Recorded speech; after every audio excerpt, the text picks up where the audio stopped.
pagi teman-teman.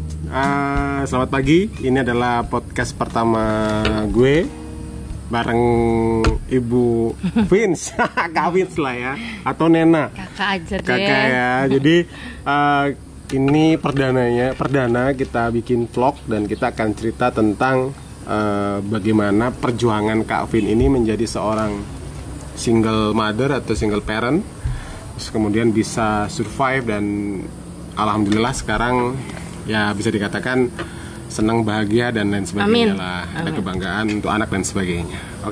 Awal kisah, karena aku baca di gue baca di Google itu kan banyak berita kemarin tentang bagaimana ternyata dari umur 1,5 tahun ya sudah berpisah dengan itu gimana? Almarhum ya gitu. Baru Jadi meninggal. itu ceritanya seperti apa sih kok sampai berpisah? Perjalanan hidup. Ini pertama kali lo cerita di YouTube channel ya? Iya. Di podcast. Ya mungkin karena ngelihat dari anak aku juga sih, jadi banyak orang ngajak ini tapi aku nggak pernah mau. Karena Bapak Jimmy, sahabat saya, teman saya. Ya dulu awalnya dulu aku ini mau dimulai dari yang mana ya? Bebas lah. Bebas ya. Tapi jangan sedih dulu. Enggak sih. Perjalanan hidup itu harus diingat terus ya untuk memacu kita untuk ke depan gitu, biar kita jadi lebih baik, lebih mawas diri gitu.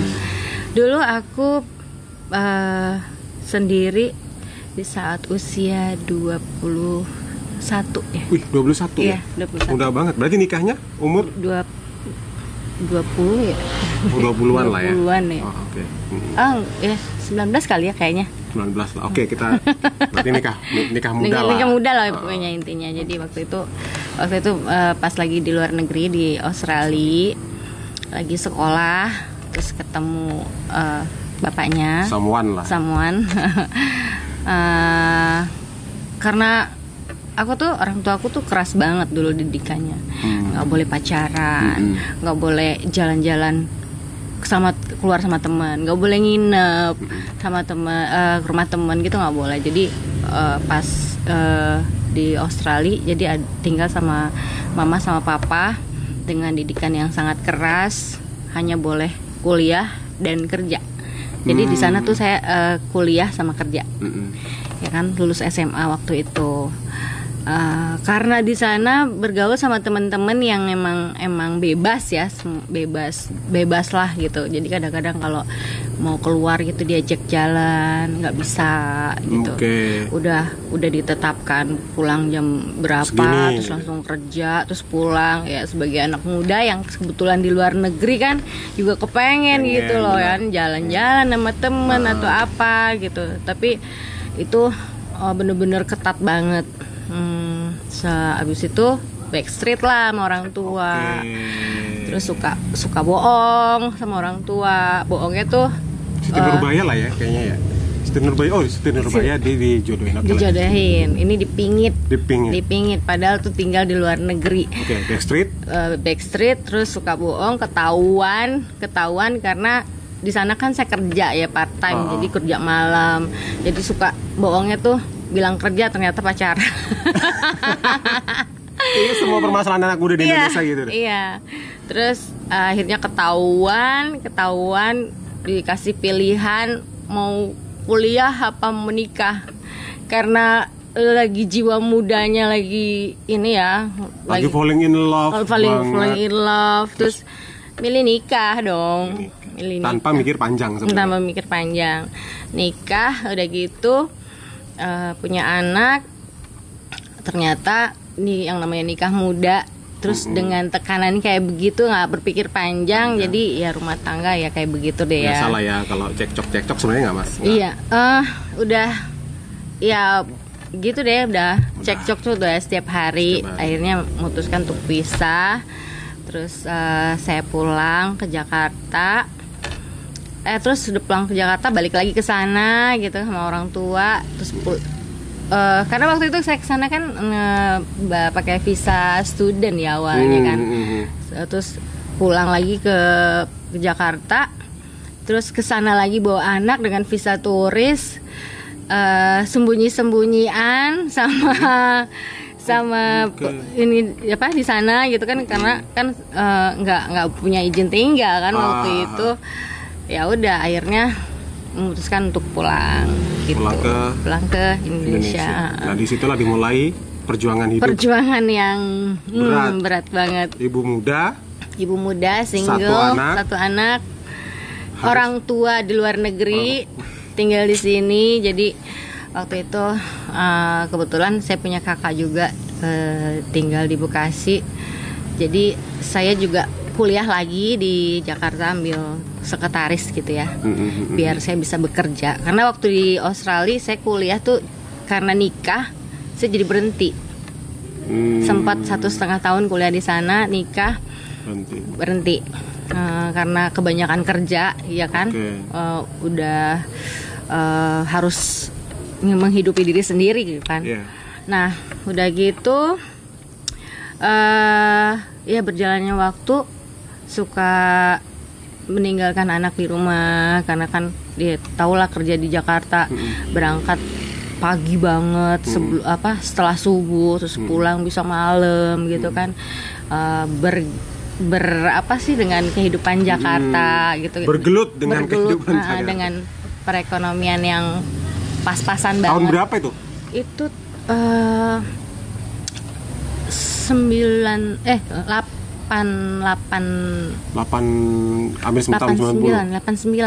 Anak lahir? Rahel tahun berapa dia? 85 85 ya? Enggak dong. 95 mungkin. 95. Iya, 85 masuk umuranku. Yang waktu krisis moneter itu 98.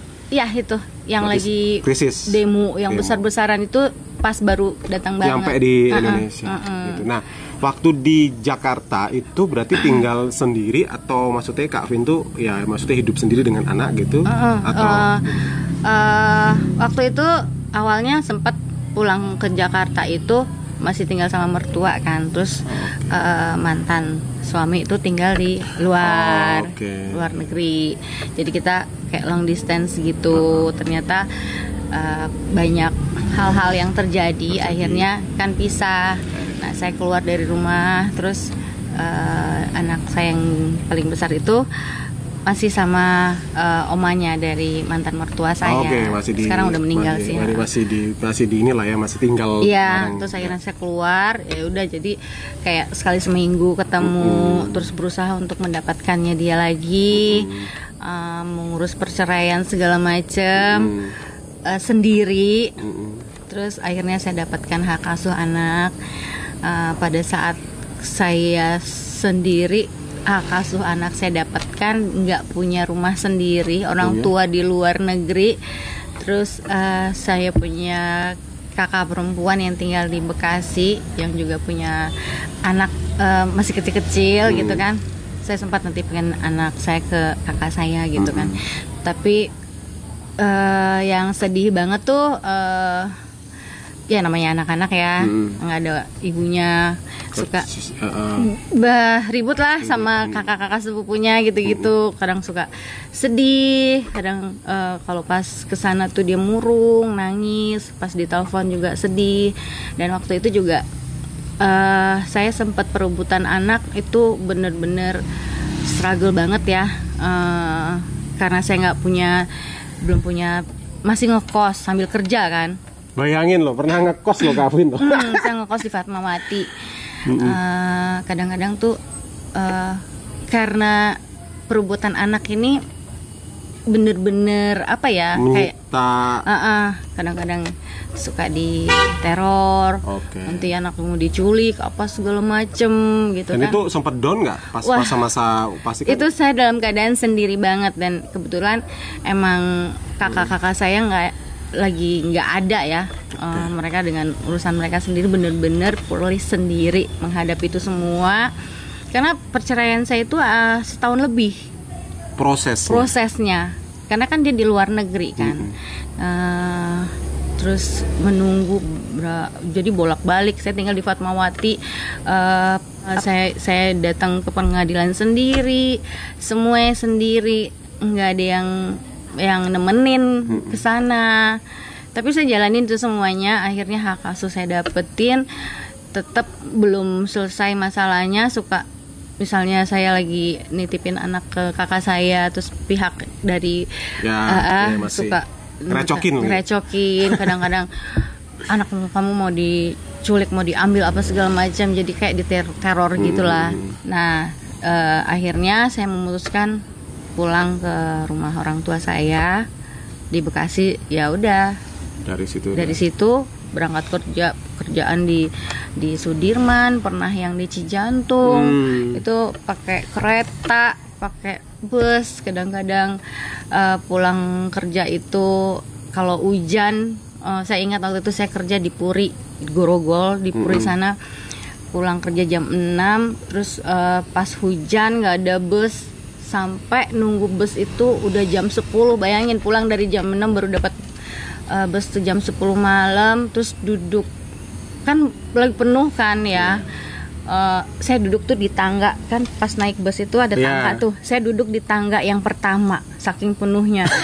Nah, di saat itu aku nggak pernah lupa, saat itu saya nangis di situ. Saya nangis di situ. Itu pas dapet itu udah mau jam 12 gitu deh. Sampai di rumah itu saya jam 12-an deh, jam 1 apa.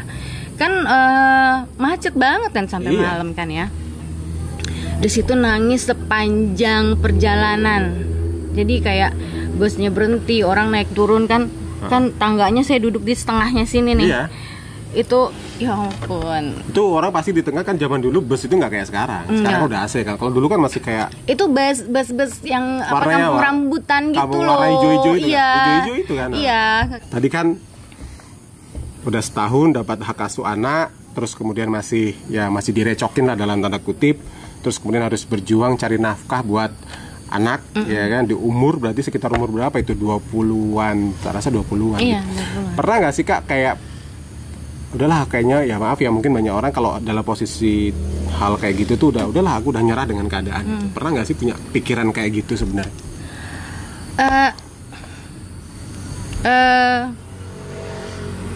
Saya berusaha untuk nggak mau mikirin kayak gitu karena saya punya anak.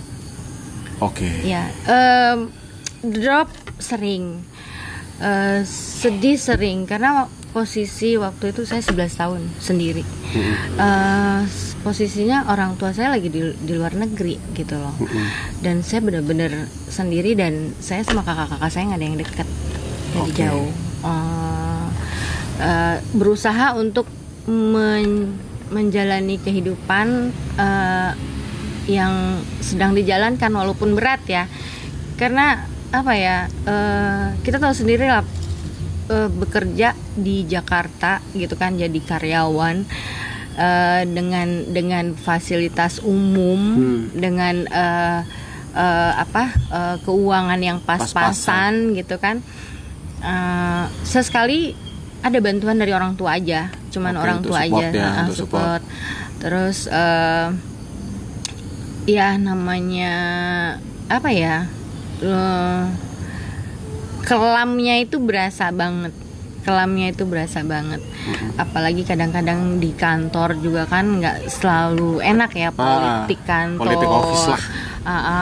Gimana orang menjatuhkan kita, pernah dikucilin, pernah diremehin, pernah disindir-sindir sama teman kantor.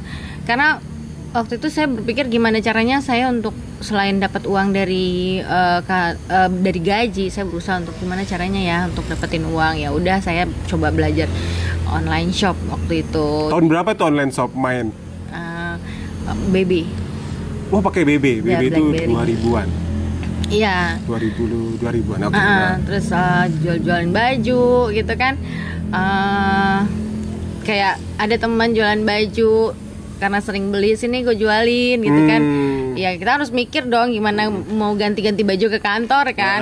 Kebetulan kantor juga kan di Sudirman. Jadi kayak jualin satu baju bisa untung 10.000, 15.000, bisa beli baju satu, anggap aja dapat diskon dari yang ini ada tambahan gitu kayak gitu. Terus mulai dari situ dapat ajakan ikut multi level.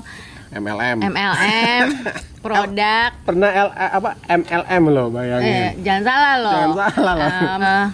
Aku belajar yang jadi orang yang maluan, nggak bisa ngomong, bener-bener bagaimana caranya supaya bisa menjalankan bisnis ini, dan aku ikut seminar, kayak ikut dah latihan apa segala macam. Akhirnya ya alhamdulillah di multi level itu saya bisa naik. Akhirnya jadi kayak apa top leader gitu. Dari situ keadaan mulai membaik. Ya. Jadi proses bener-bener struggle itu dari kira-kira berapa tahun? Maksudnya mulai kerja yang di kantoran sampai bener-bener oke lah secara. Iya dari yang pas saya cerai itu tahun berapa ya? 98 ya? 98 sampai ke 2013 tuh yang terakhir. 2000 enggak 2013 ya, 2005-an lah gitu. 2005, berarti hampir 8 tahun. 7 tahun. Setelah itu kan aku ikut multi level gitu-gitu, baik. Terus setelah dapat berasa hasilnya baru saya berhenti kerja, saya fokus di multi level. Makanya dari situ sering keluar negeri gratis. Pokoknya saya tuh berusaha gimana caranya ini nih misalnya beli apa gitu, gimana caranya supaya saya bisa melakukan ini gitu kan. Ya itu sering keluar negeri dari multi level itu. Multi level marketing. Nah, dalam perjalanannya bersama, jadi kan ini masih berdua ya, sama Kak Vin kan masih berdua, maksudnya artinya sama anak kan, sama Kak Rahel kan gitu ya. Nah, pasti pendidikan itu penting kan? Penting ya. Nah itu apa yang melatari Kak Vin? Pokoknya anak gua nih harus tetap apapun yang terjadi aku harus biayain terus sampai. Rachel itu semua les aku masukin. Les renang, les matematika, les suruh dia les, tapi emang dia anaknya ini ya sama kayak aku juga, nggak suka yang belajar gitu, nggak suka. Ya sebagai orang tua kan harus ngasih tahu anaknya harus begini supaya nggak kayak orang tuanya ya kan, lebih baik dari orang tuanya. Tapi ya ketika kita masih muda juga kita juga kayak gitu, males gitu kan. Ya udah, akhirnya dia lulus SMA itu dia memutuskan untuk ambil makeup artis. Dia nggak mau kuliah, mau cari duit. Mungkin dia dari dulu kelihatan sih udah bisa cari duit gitu. Dari jualan itu SD waktu itu saya ingat banget, dia SD jualan kertas yang warna-warni itu loh. Sampai bilang, mami minta duit dong, buat apa? Buat modal, katanya mau jualan kertas yang warna-warni gitu.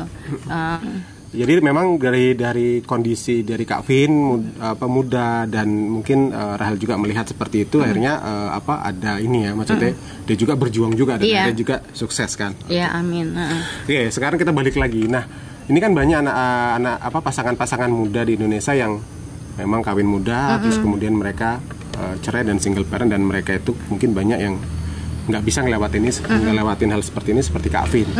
Nah, ada nggak sih saran Kak Vin buat teman-teman atau pasangan muda yang mungkin sekarang udah hopeless gitu, udahlah aku udah mau nyerah dan sebagainya.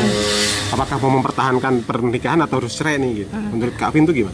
Aku pernah juga ya berada pada titik terendah lah ibaratnya ya, karena emang kehidupan aku waktu single parent itu bener-bener struggle banget. Setiap hari aku naik kendaraan umum itu ada sex harassment juga, bayangin.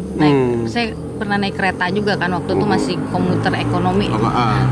Itu di saat kayak gitu tuh hati tuh kayak aduh ngenes banget sih hidup gue gitu loh. Kapan ya ini berakhir gitu. selalu kayak gitu. Tapi setiap kayak gitu kayak inget Tuhan aja gitu loh. Dan anak.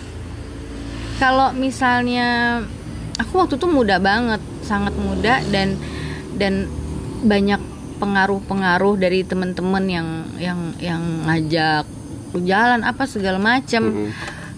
Ya mungkin ada keikutan juga, tapi selalu saya bilang gini, gue punya anak, apapun yang terkelam sekalipun, apapun itu pada saat itu, ini karena anak gue gitu. Mungkin kayak jadi apa ya, tembok atau patokan kita supaya kita nggak terjerumus dengan hal-hal yang sempat terjerumus juga, tapi tetap terjerumus pun aku bilang aku punya anak gitu. Pokoknya itu membuat cepat kembali. Iya, cepat kembali. Banyak hal-hal yang mungkin ya apa ya, hidup di kota besar Jakarta yang keras, terus sendiri dengan anak yang dititipkan, walaupun dengan keluarga tetap aja ya itu berat banget. Tapi kalau pas pulang itu suka lihat dia, kadang-kadang seharian tuh jarang ketemu dia, karena kalau saya pulang dia udah tidur. Ketemu dia bener-bener itu pas weekend aja, Sabtu Minggu. Sabtu Minggu biasanya saya spoil dia ke mall gitu-gitu. Jadi memang walaupun single parent, tapi ya memang kita bekerja keras untuk menghidupi anak.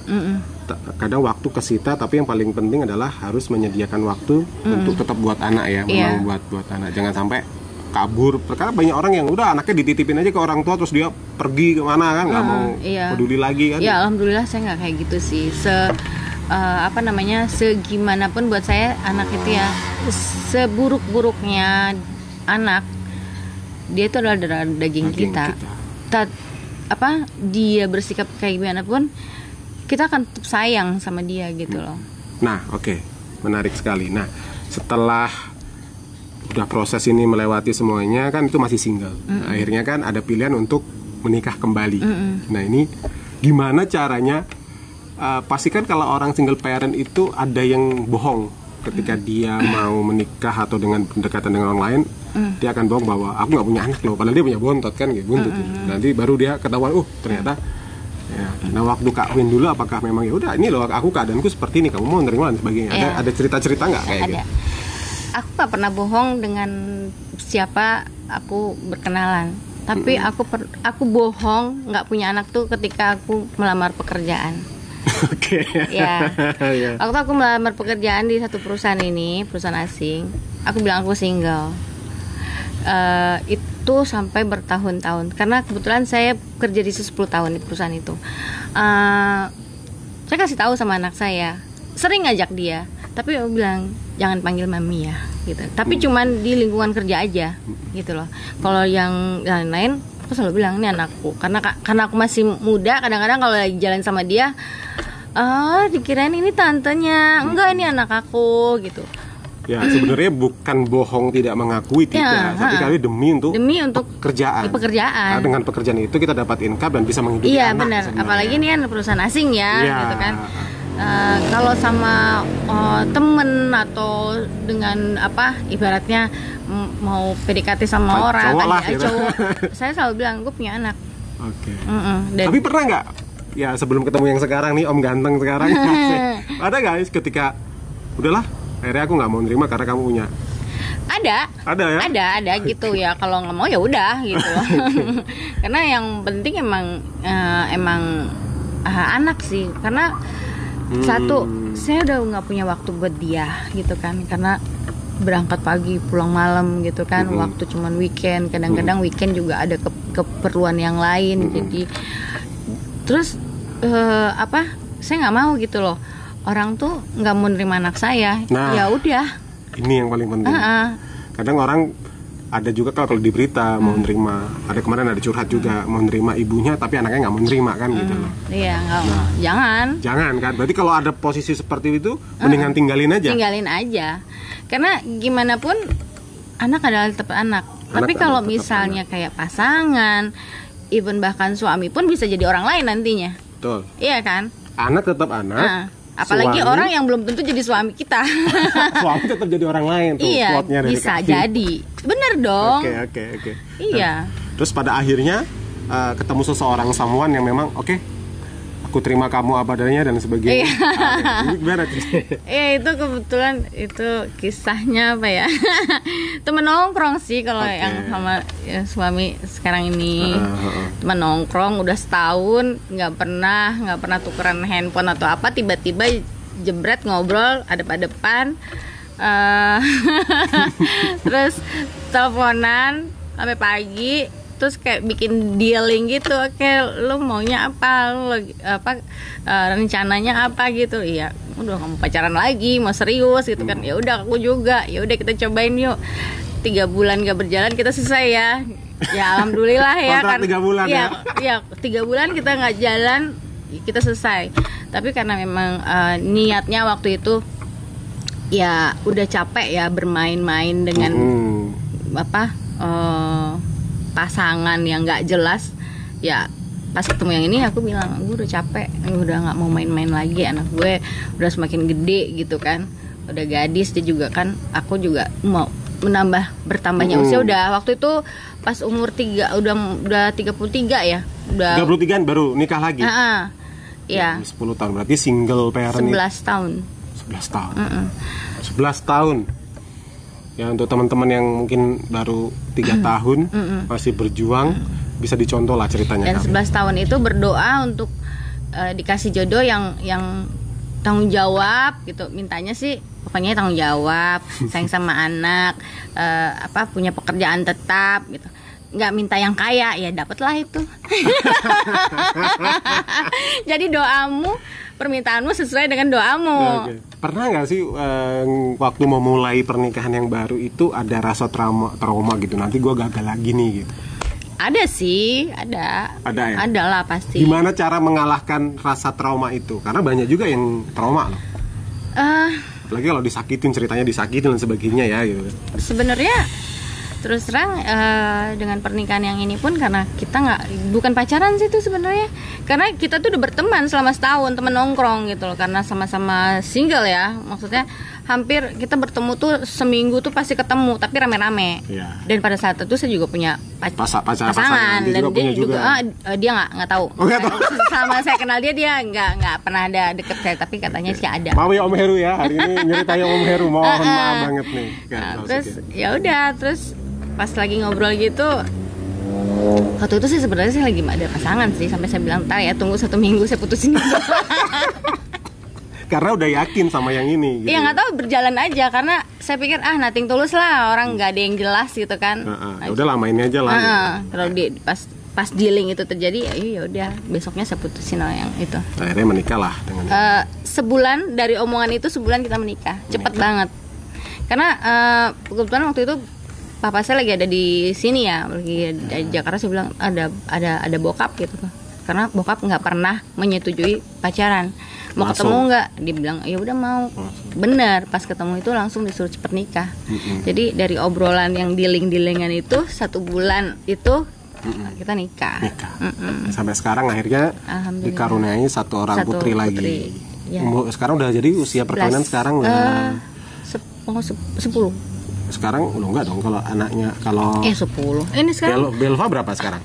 Belva 11. Berarti kamu nikah berarti 12 tahunan lah. Iya kok 10 sih ya. Mas Kavin pernah hidup susah, sekarang oke, banyak orang mendekat, terus kemudian orang punya tujuan lain dan akhirnya menipu. Nah, udah ngalamin semua. Tadi pernikahan sudah tahu tipsnya seperti ini. Nah, sekarang supaya kita nggak ketipu, kan Kak Vin udah ketipu. Apa nih, ada pesan-pesan nggak sih? Nggak tahu gimana cara supaya nggak ketipu ya. Ya intinya jangan yang nggak akan diulangin lagi nih gitu. Iya, kalau misalnya diajak kerja sama lagi ya jangan mau. Bikin usaha sendiri aja. Usaha gitu. Sendiri ya. Jangan jangan percaya dengan orang yang menawarkan kerjasama, invest uang terus nanti dapat per bulan sekian gitu. Jangan percaya, itu bohong banget. Karena dulu juga pernah sih ya. Emang langganan sih aku ditipu. Dulu juga pernah kayak gitu, yang namanya investasi, memberikan uang terlebih dahulu sama orang dengan janji sebulan dapat sekian, ntar baliknya 50%, itu bohong. Jangan lagi. Mendingan kalau kamu punya uang, kamu buka usaha sendiri. Mungkin ya kayak ya akhirnya kan aku bikin ini kan baju kan. Baju. Iya, lagi struggle juga sih masih. Apa nama bajunya? Monea. Attire. Jadi gini, kalau ini bajunya nih. Jadi gini, kalau kita punya uang ya, mungkin invest yang nggak jelas dan sebagainya, akhirnya kita ketipu dan sebagainya. Mendingan beli rumah, beli tanah, investnya. Bikin usaha. Gitu Ya. benar. Jadi ini buat teman-teman semua ya, jangan gampang tergoda dengan invest yang uang gede dan menggiurkan. Nggak ada orang kaya gini. Celing. Tidak ada kaya kalau mau instan. kaya kerja. Kaya harus kerja. Ya, dan hari ini kita bikin podcast ada di Bandung, dan kemarin kita ikutin Kak Vin itu lagi namanya promo, pemotretan ya. Bikin konten lah. Bikin konten. Nah, konsepnya sebenarnya baju ini seperti apa sih Kak? Mungkin teman-teman juga nanti. Daily wear sih ini. Bisa dipakai kemana aja. Buat di rumah bisa, buat jalan juga bisa, buat diundang podcast juga bisa. Asik. Promosi. Terus kalau cara mau dapetinnya kemana Kak? Bisa di Shopee. Shopee ada. Ada linknya di IG-nya Monea.attire. Nah, nanti linknya kita taruh di bawah channel YouTube di podcast episode pertama kita hari ini. Oke, jadi kira-kira itu percakapan kita hari ini. Jadi yang pesan untuk anak-anak pasangan muda yang sekarang sedang mengalami single parent lah, mengalami masalah. Apa pesannya? Ini paling penting lah. Pesannya adalah setiap masalah itu memang harus kita hadapin ya. Kalau misalnya kita down ya kita tetap harus menjalanin. Jangan pernah berpikir mau kan ada orang yang mau bunuh diri lah, apalah, meninggalkan anak, kayak jangan. Karena di saat kita susah kayak gitu, aku waktu itu pada saat aku susah, terus anak mulai remaja, ada sikap berontaknya juga dia, ya keras kepala ya sama kayak ibunya ya. Dulu juga ya, anak itu kan terbentuk dari gimana ibunya mengajarkan. Ya aku sadar aku keras banget sama dia gitu. Ya dia akan tetap anak kita, dan kita nggak pernah tahu apa yang terjadi 10 apa 20 tahun ke depan. Dan ini terjadi ya karena selama single parent kebetulan ayah kandungnya tidak pernah membiayai sepeser pun. Tapi ketika sudah jadi ini anak, dia kembali dateng gitu kan menyesal kan, maksudnya rugi sendiri. Jadi jangan sia-siakan anak. Sesusah apapun kamu, jangan sia-siakan anak kamu. Tetap disayang, diperhatikan gitu, karena kamu nggak tahu dia ini akan menjadi apa nantinya. Jadi anak kita akan bisa membuat kita bahagia di kemudian hari. Benar. Jadi apapun kesusahan kita, single parent dan sebagainya, jangan sampai kita menyanyiakan anak kita. Kita nggak pernah tahu tiba-tiba nanti dia jadi presiden. Iya kan? Terus tiba-tiba baru ngaku sebagai orang tua, ya kan? Nanti kasihan anaknya di saat begitu, ntar orang itu kan orang tuanya nggak boleh kayak gitu. Sementara hatinya kan jadi galau kan ya. Gitu. Tuh ya, jadi teman-teman tetap kuat yang sedang menghadapi masalah. Terus kemudian yang terakhir, supaya kita nggak ketipu. Tadi kita ulangin lagi, supaya nggak ketipu aja, singkat, padat, jelas. Aku juga nggak tahu karena aku berkali-kali kena tipu. Pokoknya jangan cepat percaya aja sama orang. Jangan suka minjemin uang sama temen, aku. Jangan suka ngasihin uang ke temen dengan janji-janji. Itu aku juga sih. Iya. Aku nggak bisa garansi nanti aku ketipu lagi apa nggak. Jangan sampai lah ya, mudah-mudahan nggak hati-hati dan jangan terlalu percaya sama orang. Jangan percaya sama orang. Ya, jadi uang investasikan untuk hal-hal yang memang produktif dan menghasilkan secara pasti. Jangan yang cuma dijanjikan dengan mulut. Oke, makasih Kak Vin. Makasih juga Jemi. Ini adalah podcast kita. Terima kasih. Jangan lupa nanti kita akan ada episode berikutnya. Sampai ketemu lagi. Dah.